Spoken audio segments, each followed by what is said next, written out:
جناب chief minister صاحب،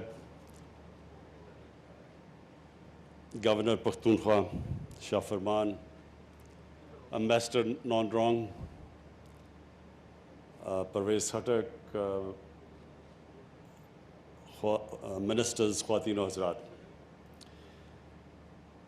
آج پختونخوا کے لیے تو خاص طور پہ لیکن پاکستان کے لیے ایک بڑا خوشائند دن ہے، اور میں اس کی وجہ آپ کو یہ بتاتا ہوں کہ اس کے دو پہلو ہیں۔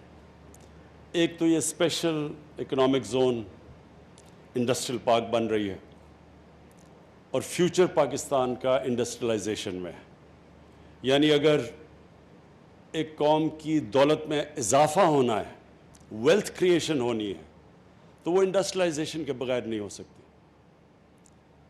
اور دوسری اس کی خوشی کی بات یہ ہے کہ ہماری یہ جو رشا کا اکنامک زون ہے، اس کی کولیبریشن یہ سی پیک کے اندر آتا ہے، یعنی یہاں پاکستان اکنامک کوریڈور کا حصہ ہے۔ یہ بھی بڑی خوشائند چیز پاکستان کے لیے اس لیے ہے کہ آج اگر دنیا میں جو سب سے تیزی سے ملک ترقی کر رہا ہے وہ چائنا ہے، اور اس کی جو ترقی ہے اس سے ہم سب سے زیادہ سیکھ سکتے ہیں۔ جو مغرب کے ملکوں کی انڈسٹریلائزیشن ہے وہ پرانی ہے، اور وہ اس سے ہم ریلیٹ نہیں کر سکتے، یعنی اس کی جو انڈسٹریلائزیشن ہے اس سے پاکستان اتنا نہیں سیکھ سکتا۔ لیکن چائنا کی سب سے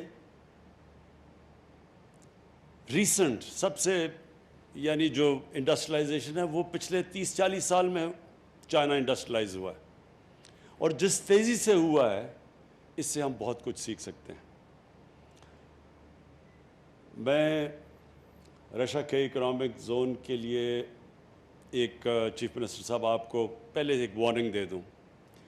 یہ جو مجھے آپ دکھا رہے تھے کہ اس میں بڑا انٹرسٹ ہے لوگوں کی، اس کو کالونائز کرنے کا، زمینیں خریدنے کا، یہ ان کی زمینوں کو بالکل بیچے نہ۔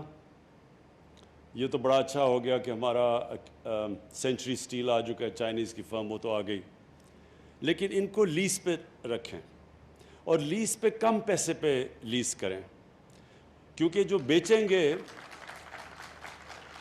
خطرہ یہ ہے کہ جب آپ ان کو زمینیں بیچیں گے یہ پھر ریل اسٹیٹ بن جاتی ہے۔ ہماری جو کئی انڈسٹریل زونز ہیں وہ ریل اسٹیٹ اسپیکولیشن میں چلی جاتی ہیں، قیمتیں اتنی بڑھ جاتی ہیں وہاں کہ وہ جو انڈسٹری ہے وہ وہاں آتی نہیں ہے، کیونکہ انڈسٹری اگر پہلے اتنی مہنگی زمین خریدے گی پھر اس کے اوپر انڈسٹری لگائے گی تو اس کے پاس نفع تو نہیں بچنے لگا زیادہ، اس لیے وہ انڈسٹریلائزیشن کے سامنے بہت بڑی رکاوٹ ہے کہ یہ جب اسپیکولیشن میں زمینیں بکنی شروع ہو جاتی ہیں۔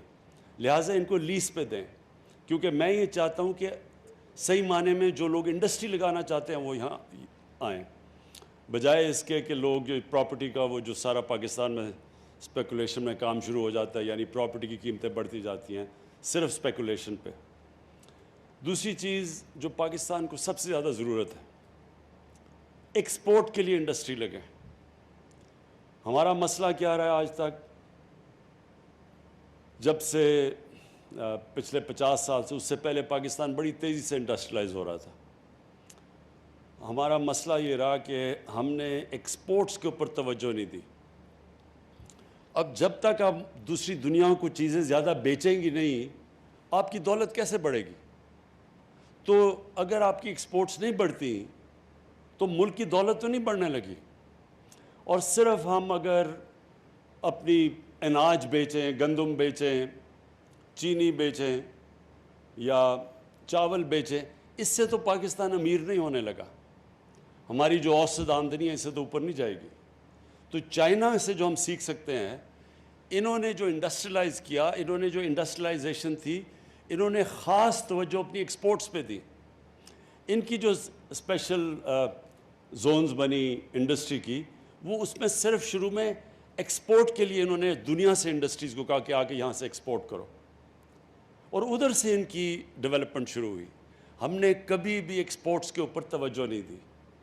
تو یہ جو رشا کئی کی جو انڈسٹریل اسٹیٹ جو اسپیشل اکنامک زون بن رہی ہے، اور وہ بھی سی پیک کے نیچے، یہ ہمارے لیے ایک بہت بڑی اپرچونٹی ہے کہ جو آپ کی یہاں اتھارٹی بنے گی اس کے لیے بڑا ضروری ہے کہ پریفرنس دیں، اگر زیادہ لوگ آنا چاہیں ایکسپورٹ کی انڈسٹری کو پریفرنس دیں.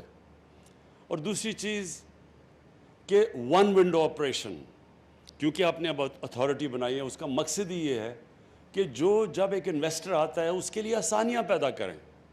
جتنا انویسٹر کے لیے آسانیاں پیدا کریں گے اتنے زیادہ انویسٹر آئیں گے. ہمارے اب تک بدقسمتی سے ہم انویسٹر فرینڈلی کنٹری نہیں رہے. ہم انویسٹرز کے لیے آسانیاں نہیں ہم نے پیدا کی. سمپل یہ لاجک یہ ہے کہ ایک انسان، میں اگر اب میرے پاس پیسہ ہے اور میں کچھ کاروبار شروع کرنا چاہتا ہوں تو میں کاروبار تو تب شروع کروں گا اور اس میں سے مجھے نفع ملے گا. میں خیرات کے لیے تو کاروبار نہیں لگاتا. تو انویسٹر ادھر آتا ہے جدھر اس کو پروفٹس ملیں. تو پروفٹس ملنے کے لیے گورنمنٹ کا کام ہے ان کے لیے آسانیاں پیدا کریں، اور یہ جو اسپیشل اکنامک زونز ہیں ان کے اندر انسینٹیوائز کریں. اس وقت چائنا کے اندر بہت ان کی انڈسٹری ہے، کیونکہ ان کی جو لیبر کی قیمتیں ہیں جو وہ اتنی اونچی بڑھتی جا رہی ہیں کہ ان کی بہت سی انڈسٹری ہیں جو اب دوسرے ملکوں میں جا رہی ہیں جدھر مزدوروں کی کم قیمت ہے، یعنی لیبر کی تنخواہیں کم ہیں. بنگلہ دیش جا رہی ہیں، ویتنام جا رہی ہیں. تو ہم پوری اب کوشش کر رہے ہیں، میری گورنمنٹ پوری کوشش کر رہی ہے کہ ہم ان کو وہی انسینٹیوز دیں تاکہ وہ بجائے ادھر جانے کے پاکستان آئیں. کیونکہ ہمارے اس وقت پاکستان ایک اٹریکٹیو جگہ بن سکتی ہے. صرف ہمارا مسئلہ یہ ہے کہ وہ جب انویسٹر آتا ہے تو ہم اس کے لیے اس طرح کی آسانیاں نہیں پیدا کرتے، اس کی رکاوٹیں نہیں دور کرتے.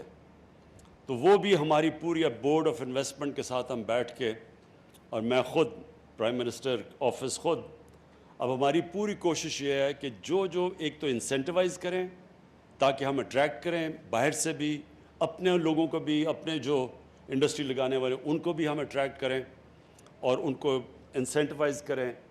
کوئی ضرورت نہیں کہ پاکستانی جا کے اب دبئی میں بھی فیکٹریاں لگا دیتے ہیں، بنگلہ دیش بھی چل کے ملیشیا چلے جاتے ہیں. تو پاکستان میں کیوں نہیں انویسٹ کرتے؟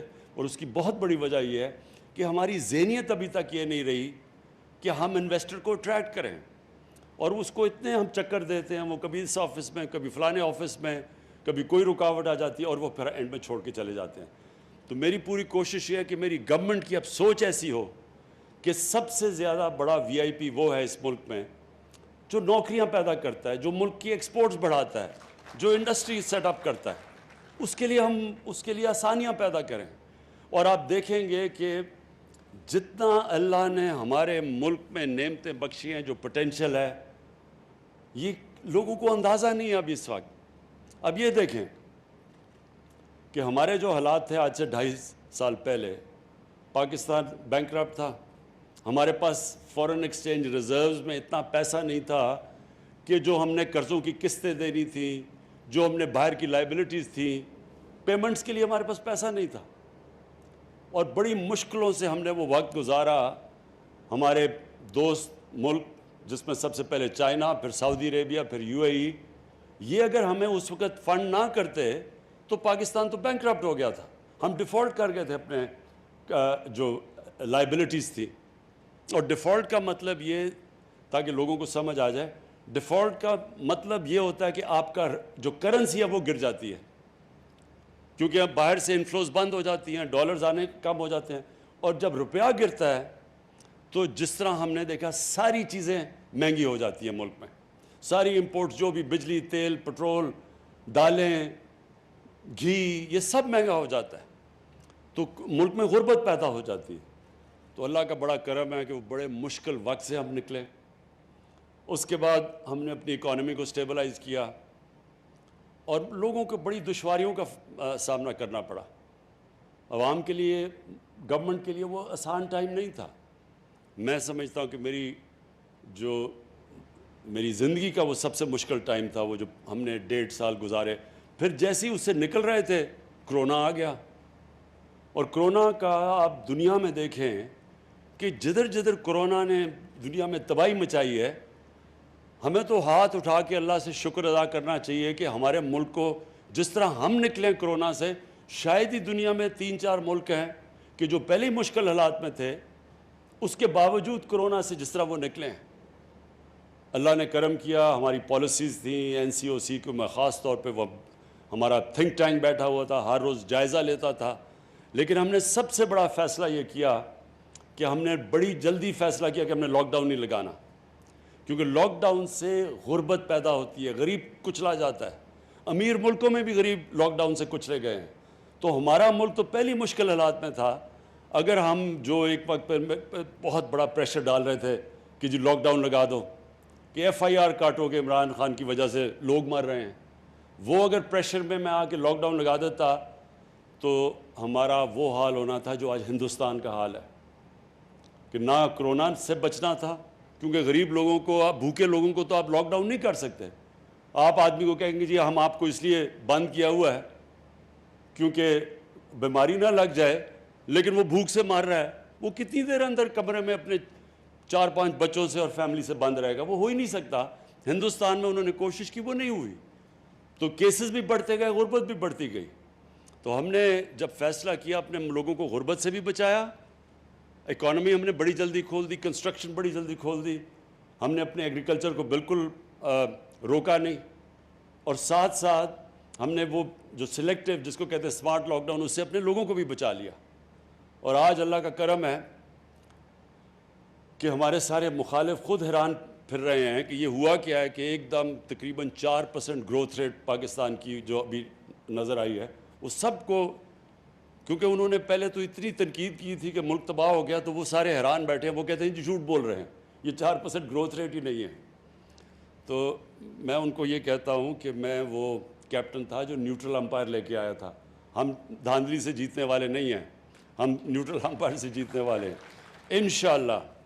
یہ ایک بڑی خوشائن چیز ہے، ملک اب اس راستے پہ نکل گیا کہ آپ دیکھیں گے کہ ہماری انڈسٹری بھی بڑی تیزی، لارج اسکیل مینوفیکچرنگ تیزی سے گرو کر رہی ہے۔ یہ سب سے بڑی انڈیکیٹر ہوتا ہے کہ ملک اب آگے، ملک کی دولت بڑھ رہی ہے۔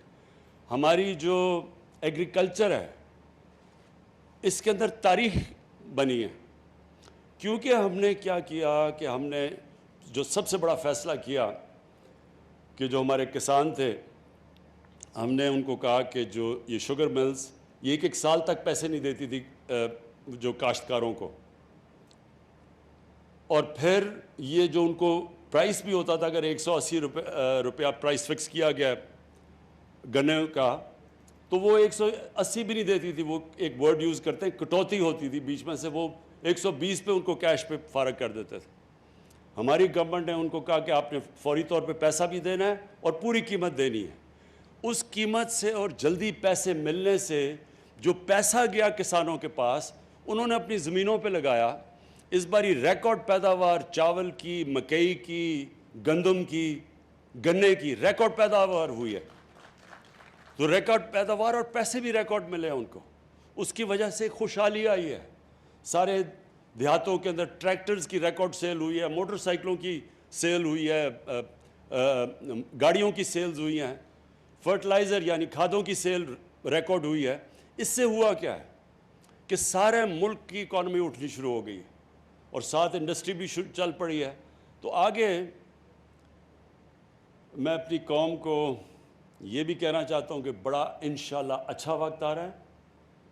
ہمارا ملک وہ جو بڑے مشکل وقت سے تھا، میں جو لوگوں کو کہتا رہتا تھوڑا صبر کرو، گھبرانا نہ، لوگ گھبرا جاتے تھے، کیونکہ زندگی کبھی اسٹریٹ لائن میں تو جاتی نہیں ہے، اونچ نیچ ہوتی ہے زندگی میں۔ تو جب نیچ آتی ہے زندگی میں تو انسان کو صبر کرنا چاہیے۔ قرآن میں اللہ نے کہا ہے کہ جو انسان کی سب سے اچھی صفت اللہ کو پسند ہے، مشکل وقت میں صبر کرنا، وہ کرتا ہے جس پہ اللہ کے ایمان ہوتا ہے۔ اور پھر قرآن کی آیت ہے کہ ہر مشکل کے بعد میں آسانی پیدا کرتا ہوں، لیکن یہ ایمان والے لوگوں کے لیے۔ اور اللہ کا کرم ہے کہ اب ہمارے لیے جو بہت مشکل وقت تھا وہ نکل گیا۔ جو میں اپنی قوم کو آگاہ کرنا چاہتا ہوں، جو اب خطرہ ہے ایک، وہ خطرہ یہ ہے کہ جیسے جیسے اب ہماری اکانومی بڑھتی جا رہی ہے، پریشر اب پڑے گا ہمارے کرنٹ اکاؤنٹ کے اوپر۔ کرنٹ اکاؤنٹ کا مطلب ہوتا ہے کہ ڈالر ملک میں کتنے آ رہے ہیں اور ڈالر ملک سے باہر کتنے جا رہے ہیں۔ ابھی تک جو پچھلے 8-10 مہینے میں ہمارا کرنٹ اکاؤنٹ، جو جب ہمیں ملی تھی گورنمنٹ 2.5 سال پہلے، 20 ارب ڈالر کا خسارہ تھا۔ پاکستان کی تاریخ کا سب سے بڑا خسارہ ہمیں ملا تھا۔ اب